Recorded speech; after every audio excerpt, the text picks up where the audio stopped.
Who's the last man discovered you on? He can sell snake oil to a cobra. They're really proud to come from this area.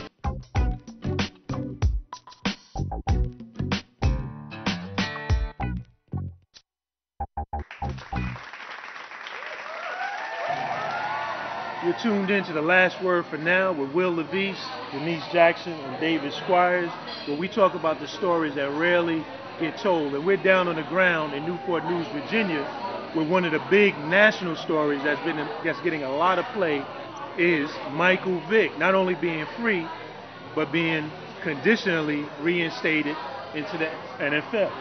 Denise, what you think about it? Interesting move by the commissioner. Not surprised that he allowed him to come back in, but under these conditions, I don't get it. The young man has served his time in the pen. I mean, what else more does he have to do? And these conditions that he has, I just don't understand it. I feel like it's one man with so much power, and I just don't understand how there's inconsistency between the various players. It's as though Vick is a special case, and maybe it's because Vick lied to him. I don't know. I mean, but all of what he did with the dogs and killings and all that's not a special case? Wait a minute, you mean to tell me that you agree with T.O., who said it's like beating a dead horse in the ground? Well, actually, I agree with T.O.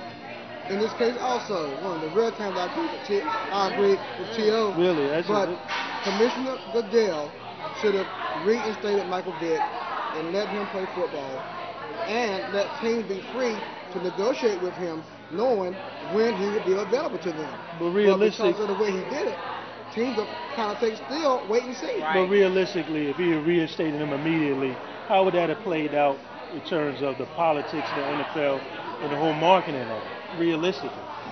So what? I mean... So what? It's a multi-billion-dollar business. There's so much hypocrisy.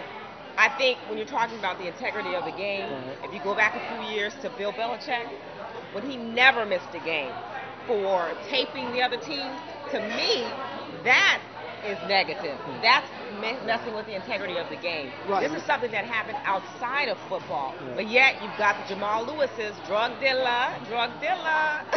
Only got suspended. Then you have, what's his name? I forgot, with Dallas Cowboys. I think he killed a woman, drunk driving. But he still only got suspended. No, that was Dante Starwood. There's another one. There's another young man. I forgot his name at the moment. But he was able to play. So I don't get it. So you're saying it's outside the game, whatever went on. He got his punishment. What does it have to do with inside? Mike Vick has suffered a $100 million penalty. I don't know many people who suffer a $100 million penalty, as well as 2 years of your life. What's the word on the street? What's the word on the street down on the ground, Newport News? In Ground Zero, Newport News, Virginia, East End, are saying they're happy that Vick is back, but they wish that the commissioner would take the shackles off the brother and go ahead and let the guy unconditionally return to the National Football League. I don't know. Do you think there'll really be protests, Peter protests? I mean, I don't know if that's the only one he's concerned about. I really don't think that people will be out there protesting. Well, yeah, I think there may be some, but the bottom line is people want to see football once the season gets rolling, and they want to see them get back to play. And we're going to let that be the last word. For now. Sprinting right, Vick on the move at the 30. He will score. 53-yard run for the magician, Michael Vick. What do you think about the commissioner's decision to reinstate Michael Vick with conditions? Right.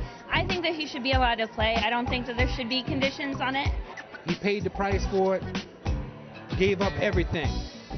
Give him the opportunity to start all over again. Well, I really don't think that he should have served any time, honestly. I think that he should have been cleared from everything day one, and that would have been good enough for me, honestly. I think that's your last word for now.